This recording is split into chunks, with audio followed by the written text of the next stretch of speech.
And now it's time to enter the lair with this lady. Oh, great move there from Isenbarger. Count it plus the foul. Ooh, and Isenbarger buries one from long range. The kick out to Isenbarger. That's her second three-pointer of the game. Isenbarger's feeling it at the moment, and she splashes that one in, her third three-pointer. Yes, fresh from the most stunning performance of her career, it's Ash Isenbarger, or is it Isenbarger or Isenbarger? She's mentioned in many different ways at the moment. Ash, welcome to the Dribble Podcast. Hi, great to be here. Thanks for having me. Now, let's start with this name thing, because it does my head in when people can't pronounce my name or spell my name correctly. So how are we pronouncing your name for the record? It is Isenbarger, and it's a bit of adjustment from me coming from Grant. Like, everyone knows how to pronounce that, so I'm still getting used to it. But it's always good to hear your name mentioned regardless when you're slamming down three-pointers like you were on the weekend. It was quite an extraordinary game. 19 points, 5 three-pointers from 7 attempts. What was that like? Honestly, I couldn't tell you. I think it was just that I wasn't overthinking. That I was just trying to do what we needed to do to get the team the win. And I guess the opportunity presented itself where I was open and I shot the ball. So 5 from 7, it's an amazing game. Like, you shot at 31% from the perimeter during the NBL 1 West season, and your career record in the WNBL is 23%, but obviously that's when you're a younger player as well. You look really comfortable this year, I reckon, with ball in hand. How much work have you done to get yourself to this point? It's been a lot of work, honestly. And just like you mentioned before, in NBL 1, like, my role has changed a ton in the last season, especially, but just in the last couple of seasons. And so having that opportunity on the court, I think has really grown my game, just being able to be relied on and be a significant role player in a team. I think, it's a live opportunity to practice against some of the best in the state. And I think that's just been a huge, credit to my improvement, I guess you could say. So have you gone back and forth with the coaches and sort of said, I want to improve in this part, so can you play me in this sort of a role to help your WNBL career because NBL 1 West is a perfect opportunity to work on things during the off season. So how do you have that conversation to get the role that you need to be the player you want to be at the next level up? Absolutely. Growing up as a kid, I was always the tallest, if not one of the tallest on the court. But as you get to WNBL level, I'm an undersized big. So it's been kind of a crucial role for me to stretch into that 3-4 player rather than a 4-5 player, and really develop that side of my game where I'm able to play against, big guards, small guards, big bigs, that kind of thing, but also be able to guard those, a multitude of different players with different skill sets. So that's been something really important that I've just sort of had to be open about with NBL 1 coaches and be like, hey, I'm hoping to play, this kind of role in WNBL.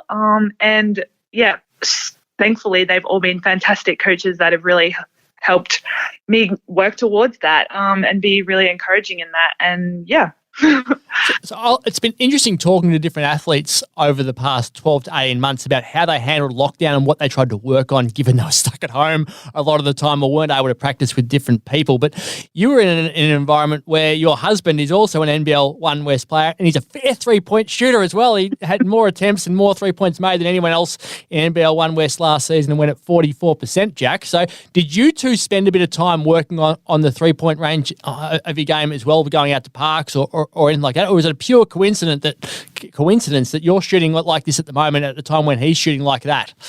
We definitely worked on it together. And even whether it's, specifically shooting or not, he is an Energizer bunny and he's always looking to better himself. And I really think that rubs off on me in all areas of life. So, I definitely think that he's been a big factor in that too.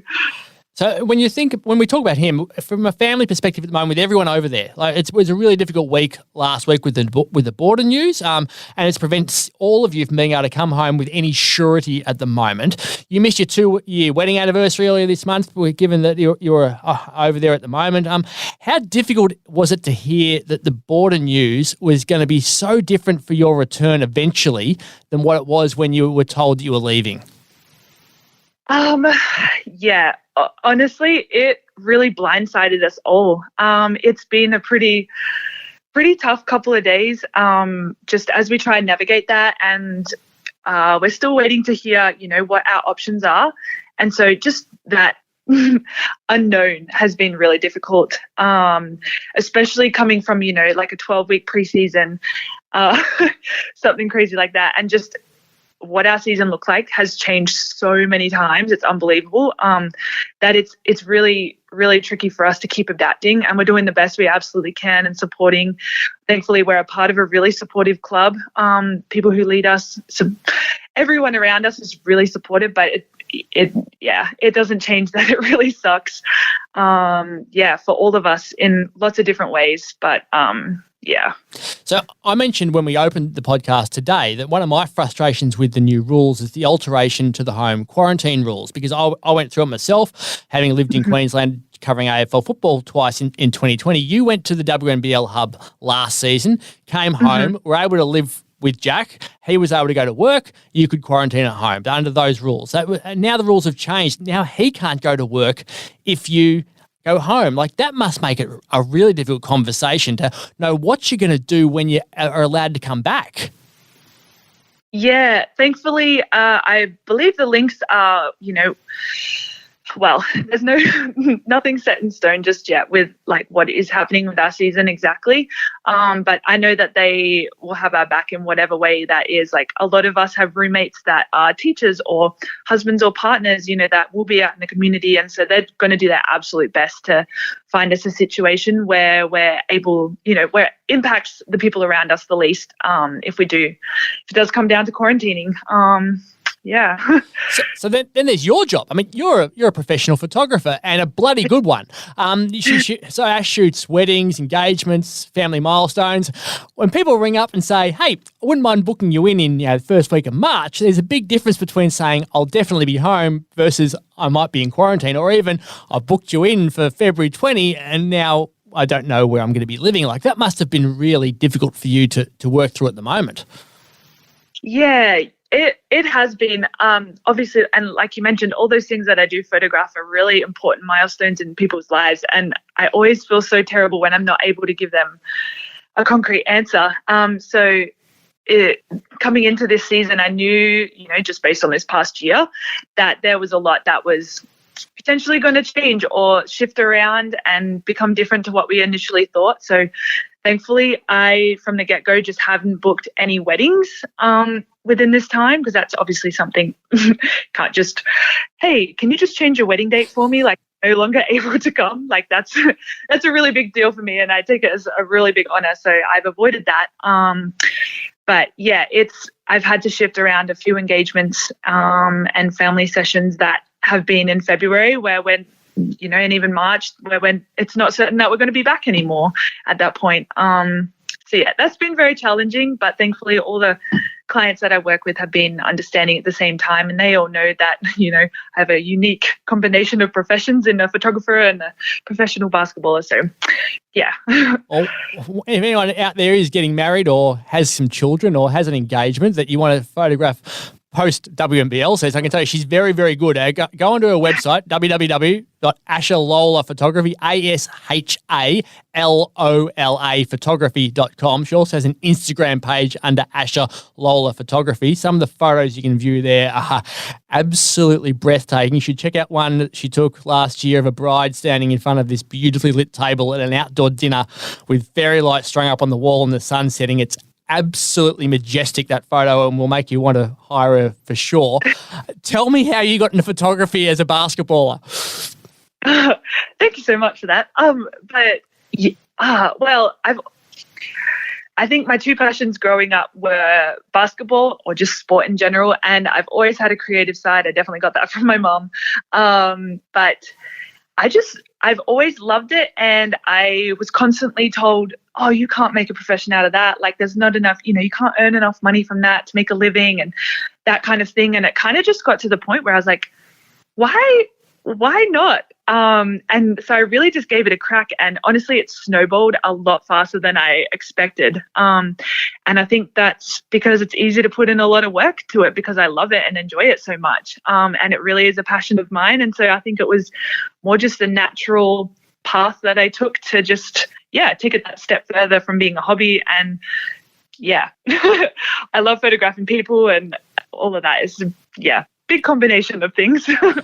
It's funny because you have this joy about you. You can hear it coming through the microphone at the moment. It's this pure, unadulterated joy, and I've rarely seen you not smiling, whether it's on or off the court. And there's this line on your website which reads, "I believe every human is created to love and to be loved. I believe everyone has a story, and when two stories come together to become one, I think that is the ultimate reflection of love. Whatever your adventure to find each other looks like, it deserves to be told for years to come. I would love the honour of capturing your moment and how it felt." How much does that drive you, the opportunity to make genuine memories for people? Yeah, like I said before, it really is an honor, and just to be able to capture like those small moments that maybe on the day they don't even like. The wedding days go so fast, and the bride and groom or bride, groom, they might not even notice half the things that go on just because they're so consumed with everything else, that when I give them back their album, like I really hope that they see other things that are going on with their family members and their friends, and even just moments between themselves that they don't even realize at the time. And then it's just like, it's something that's concrete forever. And our memories fade, but, if you have those photos to look back on, like I really think that's something special. And it's such an honor that I get to be a part of someone's wedding day. Like it still blows my mind, and it's something really crazy, and I really love doing it, and I really love being a part of it. So I did find it extremely ironic that as I was writing the story the other day, I went into the photos that were taken from the game, and the photographers at WNBL in Ballarat have to set up at one end of the court, and they'd set up at the other end of the court from where you were nailing threes, and there wasn't a single photo of the photographer on the court playing basketball who was out dominating the game. And I was like, what an ironic moment in sports. And which is a perfect segue to get into the Dribble Podcast MVP votes from Perth's last two games. Against Canberra, I've gone one vote to our guest, Ash, for her brilliant second half, two votes to Lauren Scherf, who became just the sixth Lynx player since the rebrand of 2015-16 to win 14 rebounds. She also scored 15 points and had 4 assists, and it was 3 votes to Darcy Garvin for 24 points, 9 rebounds and 2 steals. Then against the Sydney Uni Flames, 1 vote to Lauren Scherf for yet another double-double, 2 votes to Jackie Young after turning the game in the final quarter, and 3 votes was pretty damn obvious. Marina Mabry scored 34 points, had 6 rebounds, 4 assists and 1 steal. It was an unbelievable game. Tell me about Marina. She's a really interesting cat to watch on the court. She's intense and she's skilled and she's powerful and everything. What's she like to play with? She's a really passionate human on and off the court. But it's been so awesome to be her teammate and just to get around her and the way she gets around us as well. Like, it's not every day you get to play with WNBA players like that of her caliber, and Jackie's too. And even just, honestly, our whole team, Sammy, Jack, Darcy, Lauren, like they're all amazing players. But yeah, it's been awesome to play with Marina this season. Yeah. Is there something about those players that has helped you to become a better player yourself, whether it's training with them or the advice they can give? Is there anything specific which you go, that's really helped me so far this season? Well, there's a lot of things, but the number one thing is every single day we go to training, like I'm playing against some of the best players in the whole country, the whole, WNBA, the WNBL, like they represent Australia. So training against them, it's naturally going to make you better. Yeah, it still blows my mind. Honestly, sometimes I look at our team and I'm like, wow, I get to play with these people and that's so awesome. Not only do you get to play with them, so Darcy's the captain and then the leadership team is yourself and Sammy Whitcomb. So your impact on this team is a lot more than just your ability to play. Yeah, that in itself, earlier in the year when that got announced, that in itself was just a really big privilege for me to be named on the leadership team alongside such high caliber players. It's really not something I take lightly. And yeah, on this team, it's definitely something, I don't even have the words for it. Lost for words, but yeah. So what do you try to do then as a leader? So you're obviously, Darcy and Sammy are starting. You're coming off the bench with a lot of players you've played NBL 1 West with or against. What are you focusing on with that group to make them better and what they can learn from when they're sitting on the bench preparing to come on, or in some of them who don't get a lot of minutes are watching the game and building their progress there? What's your focus point from a teaching perspective as a leader? As a leader, some of the best leaders that I've been under are the ones that serve, and which is kind of controversial. I think Sammy and Darcy really lead from the front. They set the example on the court, off the court. So do a lot of other girls. But I think my role is to be an encourager and to try and speak life into the girls and as much as I can. And, if someone needs a rebounder, like I'll rebound for them, like just small things like that. I just really tried my goal is to just try fill those gaps and just to try serve as best I can. Yeah. Which is a real, that shows the genuine element of leadership, I think. I find you really interesting. Like, when you look at the challenges of sport, you're a young kid when you debuted in the WNBL at 2015-16. Then you moved to Melbourne Boomers for 2 seasons. You won their Most Improved Player award. You played in the grand final. Then you won Lakeside Lightning's MVP award. And suddenly you step away from the WNBL to travel with Jack to America, which was an outstanding move in hindsight, given COVID would have meant that you would have never got back there for probably till 2050 at this rate. But what did the time away from the game do for you? Yeah, well, like you said, I have been playing in the WNBL since 2015-16, and it's been a year-round thing of going from WNBL to NBL or SBL, and then back to WNBL and then SBL. And honestly, it kind of got to the point where I just needed a mental, physical break. There definitely was the side of wanting to go visit Jack's family, and we had our wedding in January and all of that, but it was actually really great to take that time away and be like, no, basketball is something I actually still really want to do. And it was a choice rather than something that I just kind of fell into, season after season. So that was really good just to be able to distinguish that in my own mind and be like, no, I'm choosing to do this now. And I'm coming back refreshed and had time away. And obviously Jack and I were still over in the US, working on our game and training with friends that are coaches and that kind of thing. But yeah, it was mainly to just distinguish like, hey, is this something I really want to do? Is it something that I'm just naturally falling into? Or is it something that I really choose to do? And yeah, I chose that I really wanted to do it. Oh, you've chosen to come back at a bloody good time. You're in a damn good team and you're having a big impact with it at the moment too. So hopefully for WA basketball, this can continue. Now, we have a segment on the Dribble called This or That. Can't sit on the fence. Got to give a real answer. And the question for this week for This or That is around the unsportsmanlike foul late in games. Do you reckon that the unsportsmanlike foul should be removed from the last 2 minutes of the game to allow for more intentional fouls to stop the clock? Or is it good to retain it so that the team that has already worked up that advantage over 38 minutes retains it? Keep it or move it on?